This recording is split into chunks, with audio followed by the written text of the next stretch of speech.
Selamat siang, jumpa lagi dengan Denok Ayu Novel. Bagaimana kabar sobat semua? Sebelum kita mulai cerita ini, ayo silakan subscribe, like, komen, share dan nyalakan loncengnya untuk mendapatkan notifikasi terbaru ketika Mimin upload videonya. Bab 1011 Keanehan. Dimas Wu mengarahkan pedangnya ke arah Raja Penghancur. Seluruh tubuhnya mengeluarkan aura yang menekan, dan aura yang mengepul menyebar ke seluruh tempat.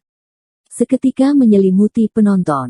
Langit yang besar tiba-tiba datang seperti badai, guntur bergemuruh, dan awan bergerak dengan keras. Kekuatan guntur yang mengerikan sedang muncul, dan di awan tebal, ada juga suara naga yang menggemparkan. Seekor naga hitam besar sepertinya perlahan muncul di awan. Naga ajaib besar ini, yang terdiri dari kekuatan guntur dan roh jahat, menunjukkan kekuatan untuk menghancurkan gunung dan sungai. Orang-orang di tempat kejadian tidak bisa membantu tetapi melihat ke atas pada kehampaan yang luas. Kekuatan dahsyat dari naga ajaib menguasai dunia, membuat semua orang merasakan nafas kematian. Wajah mereka penuh dengan kepanikan dan keterkejutan. Mereka melangkah mundur tanpa sadar, mencoba melarikan diri dari ruang yang menyesakkan. Bahkan Ari Sugong tiba-tiba merubah ekspresinya. Raja Penghancur melirik ke arah petir di sekelilingnya, lalu menatap Dimas Wu dengan suara yang dalam, "Apakah menurutmu kamu adalah lawanku?" Raja Penghancur tidak takut dengan amukan Dimas Wu, bahkan dia sedikit meremehkan, sepertinya dia cukup percaya diri untuk menghancurkan Dimas Wu, dan menganggap remeh Dimas Wu. Dimas Wu memelototi Raja Penghancur, dan berkata dengan kejam, "Kamu pikir kamu yang disebut Raja Penghancur, benar-benar tidak terkalahkan." Raja Penghancur dengan dingin mengerutkan bibirnya dan berkata dengan bangga, "Benarkah? Sepertinya kesadaranmu masih melekat di masa lalu. Kamu mungkin tidak tahu bagaimana kekuatanku berubah selama 10.000 tahun terakhir."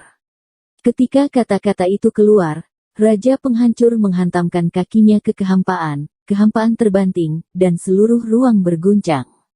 Dengan dia sebagai pusatnya, sebuah kekuatan penghancur yang sangat dahsyat menyebar dengan liar ke sekeliling, mengguncang sekeliling dan mengguncang langit. Dimas Wu menatap Raja Penghancur dalam-dalam dan berkata dengan pelan, "Kekuatanmu memang meningkat pesat, tapi kamu tidak perlu terlalu membanggakan diri. Kalau tidak, aku takut kamu tidak akan bisa menanggung kerugian itu."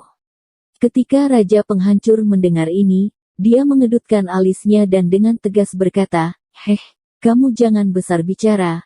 Aku sudah katakan, waktumu telah berlalu, dan sekarang Raja Benua ini adalah aku akan memberimu kesempatan lagi. Kita akan melakukan pertarungan 1 lawan 1.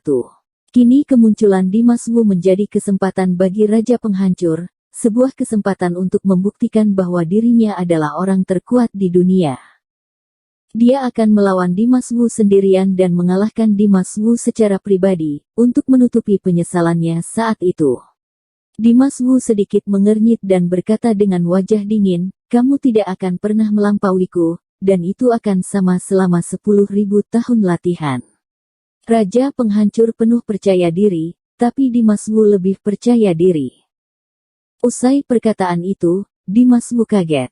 Kekuatan iblis tak berujung dimuntahkan dari tubuhnya. Faktor bertarungnya semua terangsang. Kekuatan Raja Penghancur sedikit mengejutkannya, tapi juga membuatnya bergairah. Dia ingin menebas musuh terbesarnya, melampiaskan emosinya yang tertekan selama ribuan tahun, dan membuang semua amarah dan kebenciannya. Dia ingin menghancurkan citra Raja Penghancur dan mengambil nyawanya. Raja Penghancur menyeringai dan berkata dengan kasar, "Sekarang kamu akan menjadi gila, tetapi segera, kamu akan menyesali kelahiran kembali kamu." Begitu suara itu terlontar, Raja Penghancur langsung mengulurkan tangannya dan menyerang Dimas Wu dengan telapak tangan. Pada saat ini, seolah sepotong langit menekan Dimas Wu di tanah. Raja Penghancur di udara mendorong sebidang langit dengan satu telapak tangan, dengan kekuatan dan kekuatan yang tak terbatas. Penonton yang mundur jauh merasa bahwa langit runtuh, hati mereka gemetar ketakutan, dan mata mereka penuh dengan keterkejutan yang luar biasa.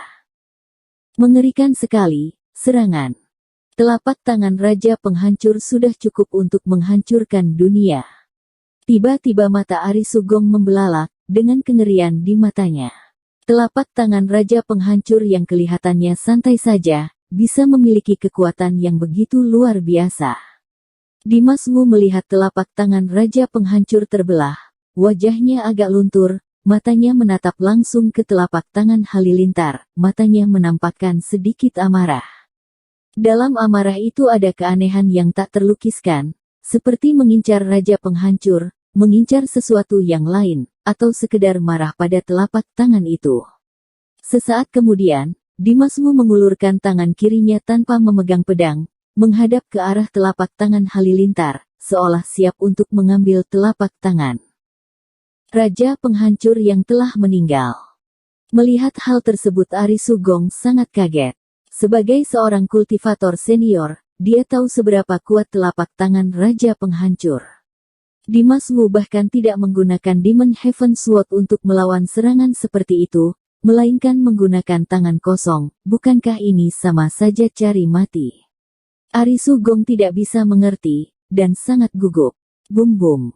Dalam sekejap mata, telapak tangan Raja Penghancur yang menakutkan membawa kekuatan penghancur yang menghancurkan segalanya jatuh. Kekuatan hitam dan penghancur itu sangat dekat dengan Dimas Wu. Bagaimanapun, Dimas Wu tetap tenang, selamanya di sini, bagaimanapun langit jatuh, dia tetap diam. Seolah-olah semuanya tidak ada hubungannya dengan dia hanya berdiri di sana, diam dan tenang. Bersambung. Terima kasih kepada kalian yang telah menonton video ini. Jangan lupa tekan tombol subscribe-nya dan nyalakan notifikasinya untuk mendapatkan video-video seru lainnya dari Denok Ayu Novel.